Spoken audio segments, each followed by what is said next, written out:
దృష్టి పెట్టి food processing units కావచ్చు, అదేవిధంగా చేనేతకు సంబంధించి వారు అందించినటువంటి సహకారం, ఇది అద్భుతమైనటువంటి విషయాలు. అదేవిధంగా ఒక మహిళ అయి ఉండి కూడా అప్పట్లోనే కాశీ నుండి కలకత్తా వరకు కూడా ఆవిడ రోడ్డు నిర్మాణం చేశారు. ఎందుకంటే వ్యాపారం కనుక పెరిగినట్లయితే ఆర్థికంగా రాజ్యాలు బలపడేటువంటి అవకాశం ఉంటుంది అనేటువంటి ఆలోచన. అదేవిధంగా వ్యాపారవేత్తలకి వారు ప్రత్యేకించి వారి మీద దృష్టి కేంద్రీకరిస్తూ అనేక ప్రాంగణాల నిర్మాణం కూడా ఆవిడ చేయటం జరిగింది.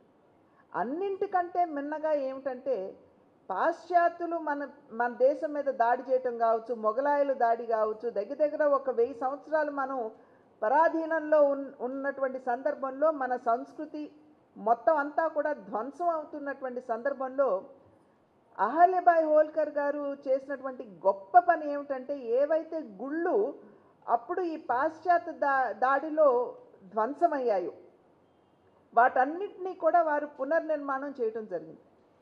12 జ్యోతిర్లింగాలు కావచ్చు, 4 ధామలు, ఇప్పుడు మనం కేదార్నాథ్, బద్రీనాథ్ ఏదైతే చెప్పుకుంటున్నామో అది కావచ్చు, సప్తపురి అని చెప్పి 7 మన ఉజ్జయిను, తర్వాత మథుర, కాశీ లాంటి ఊళ్ళ నిర్మాణం కావచ్చు, ఇవన్నీ కూడా అహల్యబాయి హోల్కర్ గారు స్వయంగా వారి ధనంతో. ఇక్కడ గొప్పదనం ఏమిటంటే రాష్ట్రానికి ఉన్నటువంటి ట్రెజరీ నుండి ఆవిడ డబ్బు తీసుకోలేదు.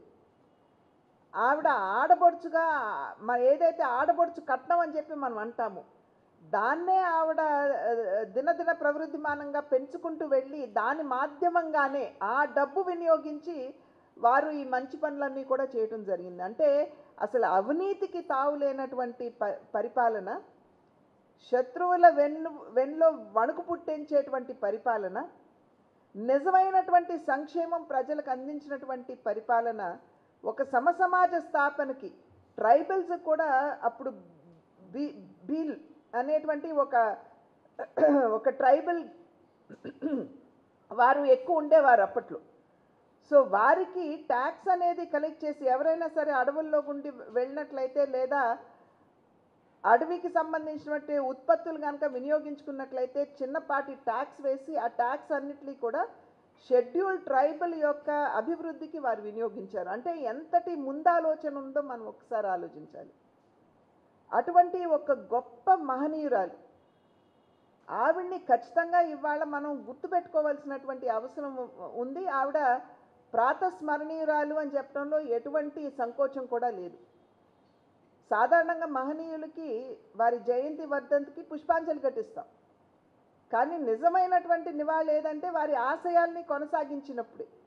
ఇవాళ భారతీయ జనతా పార్టీ, నరేంద్ర మోడీ గారి నాయకత్వంలో ఉన్న భారతీయ జనతా పార్టీ ఏదైతే మహారాణి అహల్యబాయి హోల్కర్ గారు ఏ విలువలకి ఏ సంక్షేమానికైతే ఆవిడ ప్రతీకగా నిలబడ్డారో అటువంటి సుపరిపాలన, నిజమైనటువంటి సంక్షేమం ఇవాళ దేశానికి, దేశ ప్రజలకి భారతీయ జనతా పార్టీ నాయకత్వంలో, నరేంద్ర మోడీ గారి నాయకత్వంలో ఉన్నటువంటి ఎన్డీఏ కూటమి అందిస్తుంది అని చెప్పడంలో ఎటువంటి ఇది సత్యదూరమైనటువంటి విషయం కాదు. ఇవాళ అన్ని వర్గాల వారికి న్యాయం చేయాలి అనేటువంటి తపన ఎన్డీఏ పరిపాలనలో కనపడుతుంది. దృఢమైనటువంటి నిర్ణయాలు తీసుకునేటువంటి సామర్థ్యం ఇవాళ ఎన్డీఏ పరిపాలనలో మనం చూస్తున్నాం. ఎటువంటి చొరబాటుదనం కావచ్చు, లేకపోతే మన దేశం మీద దాడి కావచ్చు, తిప్పికొట్టేటువంటి సామర్థ్యం ఈ మధ్యనే మనం చూసాం.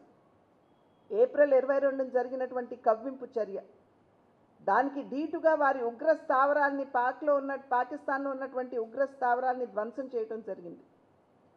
ఆ తర్వాత కూడా వెనకాడకుండా పాకిస్తాన్ ఎప్పుడైతే మన పౌరుల మీద దాడి చేయటం ప్రారంభించారో చాలా ఖచ్చితత్వంతో మనం వారికి ఉన్నటువంటి బేస్ క్యాంప్స్, మిలిటరీ బేస్ క్యాంప్స్ని మనం టార్గెట్ చేసి వాటిని ధ్వంసం చేయటం జరిగింది. అమెరికా లాంటి అభివృద్ధి చెందినటువంటి దేశాలు మీతో మేము వర్తకం చేయాలి అని అంటే మీరు సీజ్ ఫైర్ చేయాలి అని అన్నా మోడీ గారు ఇచ్చినటువంటి ధీటైనటువంటి సమాధానం మనం అందరం కూడా విన్నాం.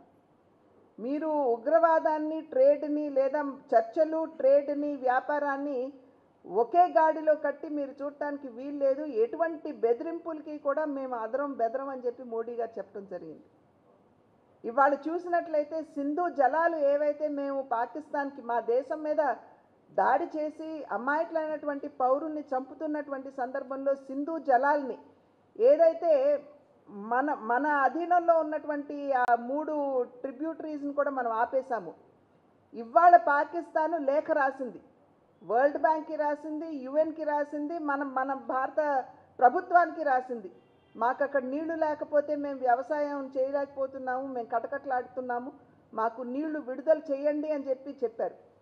కానీ మోడీ గారు చెప్పిన మాట మాత్రం ఒకటే, మీరు పాక్ ఆక్యుపైడ్ కశ్మీర్ మీద మాట్లాడతాను అంటే మీరు ముందుకు రండి, అదేవిధంగా ఉగ్రవాదాన్ని మేము పరిసమాప్తం చేస్తాము అని అంటే మేము చర్చలకి సన్నద్ధం, కానీ మీరు ఇటువంటి అర్జీలతో వచ్చినట్లయితే మేము సన్నద్ధంగా లేవని చెప్పి గట్టిగా మోడీ గారు చెప్పడం జరిగింది. ఇవన్నీ కూడా చూసినట్లయితే ఏవైతే విలువలు ఆనాడు అహల్యబాయ్ హోల్కర్ గారు ఒక నిదర్శనంగా నిలబడ్డారో ఇవాళ వాటిని కొనసాగిస్తూ నరేంద్ర మోడీ గారు, భారతీయ జనతా పార్టీ ప్రభుత్వం ఆ విలువలకి నిలబడుతుంది, కట్టుబడి ఉన్నది అని చెప్పి మీ మాధ్యమంగా అందరికీ తెలియజేస్తూ, ఇవాళ అహల్యబాయ్ హోల్కర్ గారి ఈ జీవన ప్రస్థానాన్ని దేశవ్యాప్తంగా అందరికీ తెలియజేయాలనేటువంటి భావనతోటి ఇవాళ ఒక కార్యశాల నిర్వహించుకోవడం జరిగింది.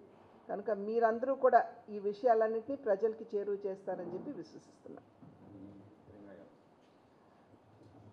అదేవిధంగా భారత సైనికులకి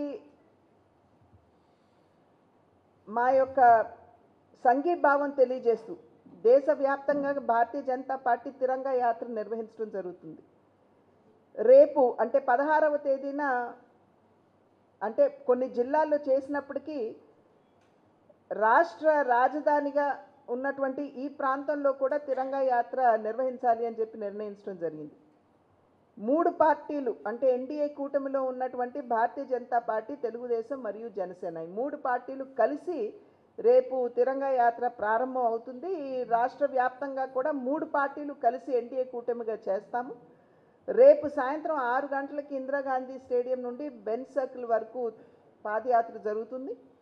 దానిలో భాగంగా 3 పార్టీలకి చెందినటువంటి అగ్రనాయకత్వం అంతా కూడా పాల్గొంటుంది.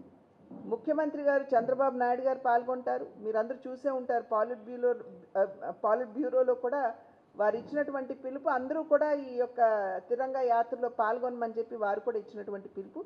కనుక రేపు సాయంత్రం 6 గంటలకి ప్రారంభమయ్యేటువంటి ఈ తిరంగా ర్యాలీ ఏదైతే విజయవాడలో ప్రారంభం చేస్తామో ఇందిరాగాంధీ స్టేడియం నుండి, దానిలో చంద్రబాబు గారు పాల్గొంటారు. పవన్ కళ్యాణ్ గారు వారి యొక్క వెసులుబాటును బట్టి రావచ్చు, వారు చెప్తామన్నారు. మనోహర్ వారు వస్తున్నారు. అదేవిధంగా మనోహర్ గారు కూడా పాల్గొంటారు. మా పార్టీకి సంబంధించినటువంటి అగ్రనాయకత్వం అంతా కూడా పాల్గొంటుంది. ఇక్కడ జిల్లా ఇన్ఛార్జ్ మంత్రిగా సత్యకుమార్ గారు ఉన్నారు, వారు కూడా ఉంటారు. కనుక రేపటి నుండి ఒక వారం రోజుల పాటు ఈ తిరంగా యాత్ర ప్రతి స్థాయిలో కూడా రాజధాని, జిల్లా స్థాయి, మండల స్థాయి, రాష్ట్ర వ్యాప్తంగా సంఘీభావం తెలుపుతూ, ఇవాళ దురదృష్టం ఏమిటంటే కొంతమంది నాయకులు వ్యోమికా సింగ్ ఎవరైతే ఉన్నారో, అదేవిధంగా సోఫియా ఖురేషి ఎవరైతే ఉన్నారో వారి కులం మీద ప్రశ్నలు లేవనెత్తుతున్నారు. ఇది చాలా బాధాకరమైనటువంటి విషయం. ఒక పక్క వారు దేశం కోసం అక్కడ సరిహద్దుల్లో నిలబడి వారు పోరాటం చేస్తూ ఉంటే, ఇక్కడ వారి కులం పేరు మీద ప్రశ్నలు లేవనెత్తడం అనేది ఇది చాలా బాధాకరమైనటువంటి విషయం. అదేవిధంగా నిన్న కపిల్ సిబల్ గారు ప్రశ్నిస్తారు, అమెరికా 3వ దేశం మన దేశ ఆంతరంగిక వ్యవహారాల్లో ఎలా చొచ్చుకొస్తుంది అని చెప్పి వారు వేసినటువంటి ప్రశ్న. ఎందుకంటే ట్రేడ్కి ముడిపెట్టారు కాబట్టి ట్రంప్. అయితే కపిల్ సిబల్ గారు చరిత్ర మర్చిపోయారేమో, అసలు కశ్మీర్ని తీసుకెళ్ళి 3వ వారి దగ్గర యుఎన్లో పెట్టినటువంటి వారు ఎవరు? జవహర్లాల్ నెహ్రూ గారు. బహుశా ఆ విషయం ఆయన మర్చిపోయారేమో, ఆయన ఒక్కసారి గుర్తు చేసుకుంటే బాగుంటుంది. అదేవిధంగా ఇంతకుముందు విపక్ష నాయకులందరూ కూడా మేక్ ఇన్ ఇండియా అంటే ఏమిటి, రఫేల్ నిజంగా ఉందా అంటూ రఫేల్కి నిమ్మకాయలును పచ్చిమిరపకాయలు ఏలాడి తీసినటువంటి బొమ్మలు కూడా ప్రదర్శించారు. కానీ ఇవాళ చూసినట్లయితే వారికి నిజంగా చెంపపెట్టుగా అసలు రఫేల్ అంటే ఏమిటి, S-400 అంటే ఏమిటి, మేక్ ఇన్ ఇండియా అంటే ఏమిటి అనేటువంటి విషయాన్ని వారికి వాళ్ళ నిజమైనటువంటి రుజువు మొన్న జరిగినటువంటి యుద్ధంలో కేవలం వాళ్ళకి కాదు ప్రపంచం అంతా కూడా చూసినటువంటి విషయం. కనుక మనం మాట్లాడుతున్నప్పుడు మన దేశం కోసం ప్రాణాలు అర్పిస్తున్నటువంటి సైనికుల్ని అవమానపరుస్తూ వారిని చిన్నపరుస్తూ మాట్లాడటం అనేది ఇది సమంజసమైనటువంటి విషయం కాదు.